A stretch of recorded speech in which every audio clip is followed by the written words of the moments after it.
샬롬, 반갑습니다. 성도 여러분, 5월 14일 주의 날 예배에 참석하신 여러분들을 주님의 이름으로 축복하고 환영합니다. 오늘 우리에게 주시는 하나님의 말씀은 마가복음 9장 14절에서 29절까지의 말씀입니다.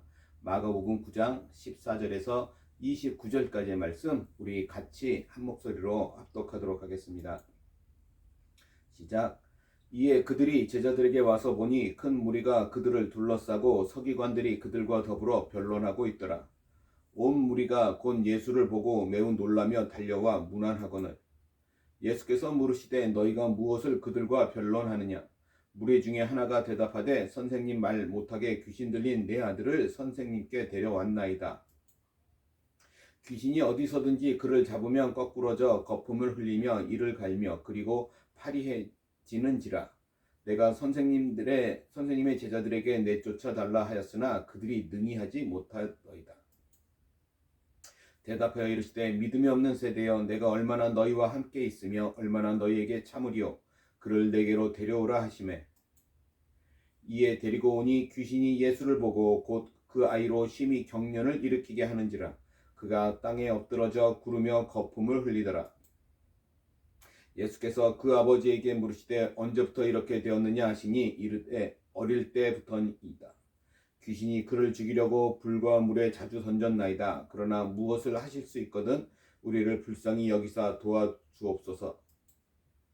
예수께서 이르시되 할 수 있거든이 무슨 말이냐. 믿는 자에게는 능히 하지 못할 일이 없느니라 하시니 곧 아이의 아버지가 소리를 질러 이르되 내가 믿나이다. 나의 믿음 없는 것을 도와주소서 하더라. 예수께서 무리가 달려와 모이는 것을 보시고 그 더러운 귀신을 꾸짖어 이르시되 말 못하고 못 듣는 귀신아, 내가 네게 명하노니 그 아이에게서 나오고 다시 들어가지 말라 하시매 귀신이 소리 지르며 아이로 심히 경련을 일으키게 하고 나가니 그 아이가 죽은 것 같이 되어 많은 사람이 말하기를 죽었다 하나 예수께서 그 손을 잡아 일으키시니 이에 일어서니라. 집에 들어가심에 제자들이 조용히 묻자오되 우리는 어찌하여 능히 그 귀신을 쫓아내지 못하였나이까. 이르시되 기도 외에 다른 것으로는 이런 종류가 나갈 수 없느니라 하시니라. 아멘. 저는 오늘 이 말씀을 가지고 변화산 아래라는 제목으로 하나님의 은혜를 나누고자 합니다. 성도 여러분, 우리는 세상을 살아갈 때 종종 이론하고 실제는 매우 다르다라고 말할 때가 있습니다. 그렇죠? 그렇게 말하는 이유는 뭐 많은 것들이 있겠지만 우리가 이론으로 배웠어도 그것이 실제로 이루어지는 과정은 또 다른 면이 있기 때문에 그렇게 말들을 하죠. 그래서 우리가 어떤 분야에 있어서 진짜 전문가가 되기 위해서는 이론으로도 잘 배워야 할 뿐만 아니라 그 이후에 많은 실제적인 경험을 쌓아서 그 분야에서 진짜 전문가가 될 수 있는 것입니다. 자, 우리 신앙생활도 그런 것 같아요. 예수님은 처음부터 지금까지 끊임없이 계속해서 하나님의 나라에 대해서 말씀하시고 가르치셨습니다. 그리고 예수님 자신이 인자로서 그들에게 오신, 그죠? 하나님의 아들이신 것을 계속해서 가르치셨어요. 그런데 수많은 사람들이 그 가르침을 받아들이지 못하고 있는 것이죠. 그죠? 듣기는 들었는데 실제로는 삶과는 연결이 안 되고 있는 것입니다. 성도 여러분, 우리가 무엇을 믿는지 잘 알아야 하는 거예요. 그리고 그것을 믿는 삶을 위해 우리가 또 실제로 열심히 노력하면서 최선을 다해서 우리가 살아가야 하는 길이 따로 있다라는 것입니다. 자, 오늘 우리가 읽었던 본문은 변화산을 중심으로 지금 우리가 읽지는 않았지만 이 앞부분, 마가복음 9장 이 앞부분에 보면 높은 산에 오르셔서 영광스럽게 변모하신 것에 대한 이야기가 기록되어 있어요. 사실 그것이 놀라운 사건이기는 하지만 그것이 예수님의 모습의 변화이기보다는 그동안 가려져 있었던 예수님의 본래의 신성의 모습이 변화산 그 위에서 드러난 것입니다. 그리고 오늘 이야기의 장소는 그 변화산 아래에서 이루어진 사건이 기록되어 있습니다.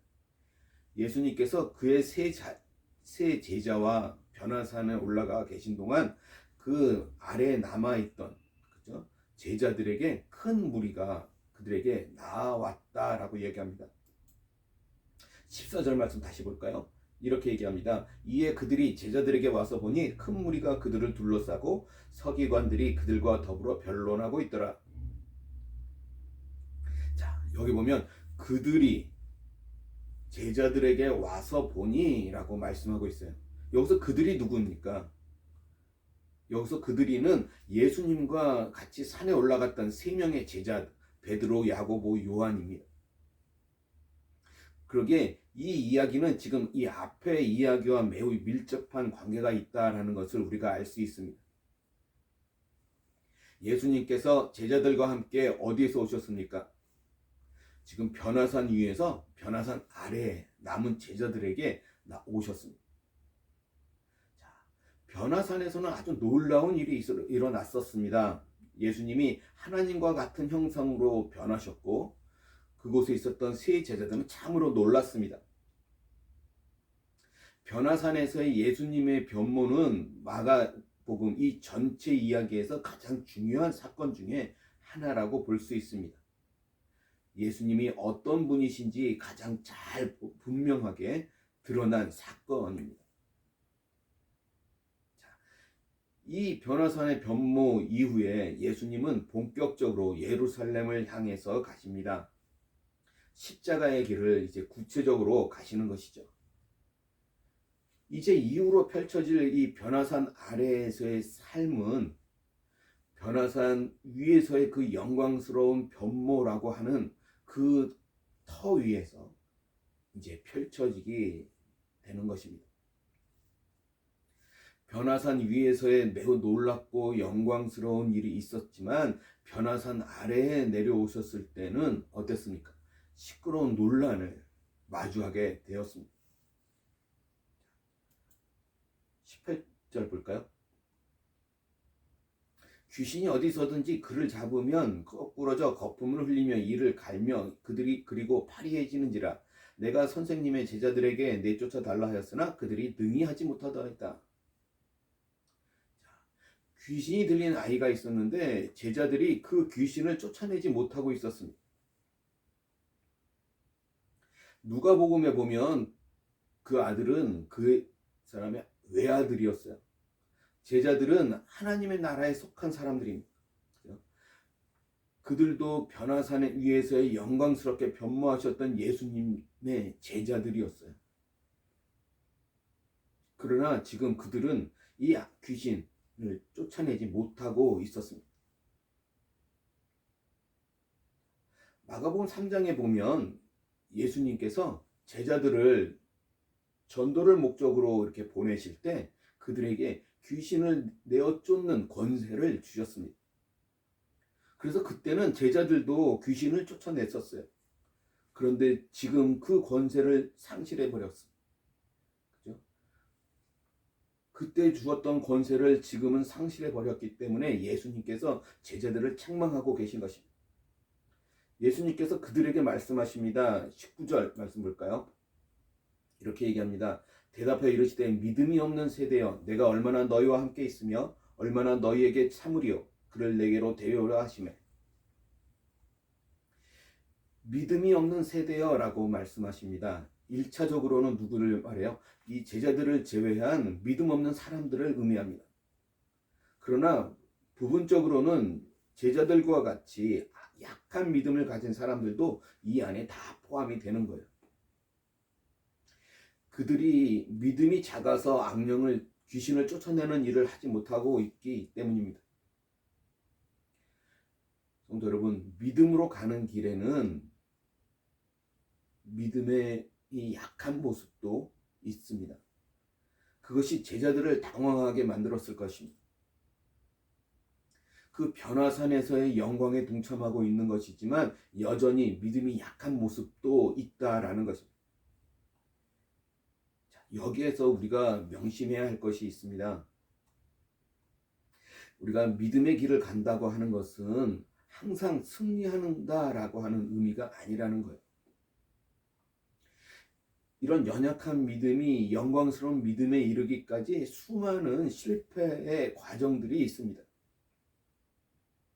믿음이 자란다고 하는 의미 속에는 이전의 모습이 믿음이 약했다라는 것을 의미하지 않습니까? 또 항상 잘하는 것이 아니라 어떤 때는 미끄러지기도 하고 어떤 때는 뒤로 더 밀려져 있을 때도 있다라는 거야. 이처럼 우리가 믿음의 길을 간다고 할 때는 이런 수많은 연약함이 있다라는 것을 우리는 반드시 명심해야 합니다. 그러나 그 속에서 한 가지 또 분명한 사실이 있다면 그것은 우리가 믿음의 길을 가고 있다라고 하는 사실이에요. 우리의 믿음의 대상이신 예수님은 언제나 늘 영광스러운 분이십니다. 우리는 실수하고 연약하지만 우리의 믿음의 대상이신 분의 영광이 우리 안에 있다라는 그 사실을 놓치면 안 돼요. 우리가 그 사실을 놓치고 간다면 우리는 참으로 영광스러운 길을 가고 있는 것이 아니에요. 길을 벗어난 것이죠. 자, 귀신에 들린 아이를 데리고 온 아버지에게 예수님이 요청하십니다. 예수님에게 요청하죠. 뭐라고 요청합니까? 22절이에요. 귀신이 그를 죽이려고 불과 물에 자주 던졌나이다. 그러나 무엇을 하실 수 있거든 우리를 불쌍히 여기사 도와주옵소서. 이 아이의 병은 수년 전부터 발생됐던 어쩌면 불치의 병이었을 것입니다. 그죠? 지금 이 귀신 들린 아이의 아버지는 예수님께서 하실 수 있으면 자신의 아이를 도와달라고 하고 요청하는 것입니다. 그러자 예수님께서 말씀하십니다. 23절. 예수께서 이르시되 할 수 있거든이 무슨 말이냐. 믿는 자에게는 능히 하지 못할 일이 없느니라 하시니. 아이의 아버지는 예수님이 그런 능력이 있다면 고쳐달라고 요청했죠. 그런데 예수님이 이 상황에서 이 아이의 치료를 위해서는 반드시 바뀌어야 하는 것이 있었어요. 그것이 뭐냐면 초점을 바꾸는 것이 필요했다라는 거예요. 그러니까 예수님이 할 수 있거든, 당신이 할 수 있거든 이라고 그거 의심할 것이 아니라 지금 이 아이의 아버지가 믿는 자가 되는 것이 더 중요했다라는 것입니다. 즉 문제는 예수님의 능력이 아니라 아이의 아버지의 믿음이 있고 없고 그것이었어요. 예수님은 이미 능력이 충만하신 분이십니다. 전지전능하신 분이십니다. 그런데 오늘날 믿음의 길을 가는 사람들도 자주 이것을 잊어버리곤 한다라는 거예요. 우리의 기도가 실제적인 기도가 되기 위해서는 예수님을 우리가 바꾸려고 하는 것이 아니라 자신을 돌아보는 기도를 하는 것이 매우 중요합니다. 사실 우리는 누구든지 다소간의 믿음이 부족합니다. 믿음이 있는 것 같으나 없는 모습들이 자주 보이지 않습니까? 그러기에 우리는 내게 믿음이 있다라고 자만하지 말아야 하는 거예요. 자, 24절 볼까요? 이렇게 얘기합니다. 곧 그 아이의 아버지가 소리를 질러 이르되 내가 믿나이다. 나의 믿음 없는 것을 도와주소서 하더라. 예수님의 능력 부족이 아니라 자신의 믿음이 부족한 것이 문제인 것을 이 아이의 아버지가 깨닫습니다. 그것을 깨달은 아이의 아버지는 자신의 믿음 없는 것을 도와주소서라고 요청하죠.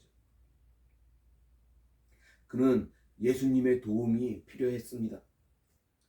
예수님께서 도우셔서 강한 믿음으로 주님을 의지하는 것이 필요했습니다.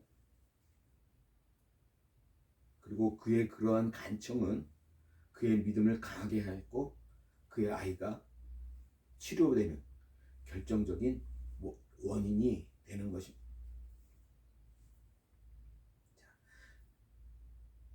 이후에 제자들이 따로 예수님께 질문합니다. 28절 볼까요? 집에 들어가심에 제자들이 조용히 묻자오되 우리는 어찌하여 능히 그 귀신을 쫓아내지 못하였나이까.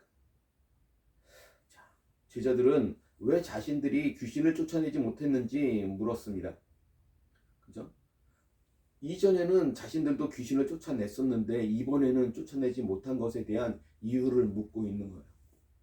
무엇이 문제인지 묻는 제자들에게 예수님께서 말씀하십니다. 29절 이르시되 기도 외에 다른 것으로는 이런 종류가 나갈 수 없느니라 하시니라. 지금 이 29절에서 말씀하시는 예수님이 말씀하시는 기도는 어떤 기도예요? 기도라고 하는 마술적인 주문이나 기도라고 하는 수단이 아니라 하나님을 의지하고 하나님 앞에 고하는 하나님과의 대화로서의 기도를 말하고 있는 것입니다. 이 기도는 하나님과의 인격적인 관계를 의미하는 거예요. 그죠? 조금 더 하나님과의 깊은 관계를 의미하고 있는 것입니다. 하나님의 나라를 이루어 가는 데 있어서 하나님의 뜻을 알기 위해 기도가 필요합니다. 아이의 아버지는 예수님의 능력을 신뢰하지 못하였습니다. 하나님의 나라를 제대로 알지 못하고 있는 거예요. 오늘날 기도도 많은 사람들이 기도의 시작부터 잘못되어 있을 때가 많습니다. 그죠? 기도를 통해서 자신을 바꾸는 것이 아니라 하나님을 바꾸려 하고 하나님을 설득하려 한다라는 거예요. 그런 경향의 기도가 많다라는 것입니다. 변화산 아래에서 살아가는 삶에는 이처럼 수많은 혼란이 있습니다. 그 속에서 하나님의 뜻을 분별하기 위해서는 계속해서 기도해야 합니다. 하나님의 뜻을 분별해야 하나님의 능력이 드러나는 것이죠. 하나님의 뜻이 아닌 곳에서 하나님의 능력이 드러날 수는 없는 것입니다. 그래서 계속 기도하면서 하나님의 뜻을 구하는 것이 중요한 것이죠. 그러기에 우리에게는 하나님을 의지하는 기도가 필요한 것입니다. 우리는 우리의 지극히 작은 힘을 의지할 때가 많이 있지 않습니까? 무엇인가 조금만 힘이 생기면 교만해집니다. 그리고 자기 뜻대로 자기 마음대로 하려고 할 경향이 많아요. 그래서 늘 기도하면서 하나님의 뜻을 구해야 하는데 하나님의 뜻이 아니라 자기 뜻대로 하려고 한다라는 것입니다. 내 뜻대로 가다가 그것이 안 되면 내 뜻대로 계속 갈 수 있도록 그 환경을 열어달라고 기도하는 거예요. 그런 기도가 우리 기도가 아닙니까? 그런데 기도는 그런 것이 아니에요. 하나님을 의지해야 하는 것이죠. 하나님의 뜻을 구해야 하는 것이 기도입니다. 하나님의 뜻을 잘 따라갈 수 있도록 힘을 달라고 그것을 구하는 것이 기도입니다. 변화산 아래에서 살아가는 삶에는 아주 많은 연약함도 있습니다. 연약함에 대해 기도함으로 하나님의 힘을 얻어서 이루어갈 수 있도록 기도해야 합니다. 오늘 본문의 이 아이의 아버지는 자신에게 믿음이 부족함을 깨닫고 자신의 믿음이 강해지도록 간구하고 있습니다.